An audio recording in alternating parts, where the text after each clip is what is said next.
শুধু ফল খেয়েই বেঁচে থাকার সিদ্ধান্ত নিয়েছিলেন পোল্যান্ডের তরুণী কারোলিনা ক্রিজাক। বয়স মাত্র 27, কিন্তু বছরের পর বছর ফল নির্ভর খাদ্যাভ্যাস শরীরকে এতটাই ভেঙে দিয়েছিল যে শেষ পর্যন্ত প্রাণ হারাতে হলো তাকে। 2024 সালের ডিসেম্বর মাসে কারোলিনা বালির একটি রিসোর্টে ওঠেন। সেখানে একটি বিলাসবহুল ভিলা ভাড়া নিয়েছিলেন তিনি, কিন্তু হোটেল কর্মীরা তাকে দেখে হতভম্ব। চোখ গর্তে ঢুকে গেছে, গলার হাড় বেরিয়ে গেছে, শরীরে কেবল চামড়া ও হাড়ের স্তূপ।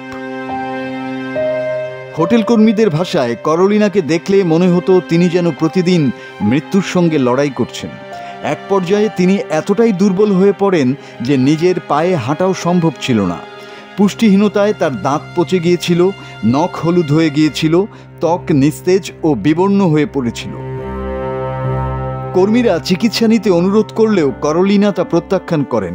তার বিশ্বাস ছিল ফলই শরীরকে পরিশুদ্ধ রাখে।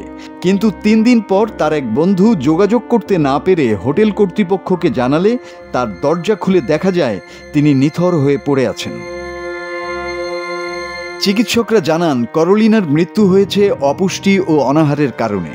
মৃত্যুর সময় তার ওজন ছিল মাত্র 22 কেজি।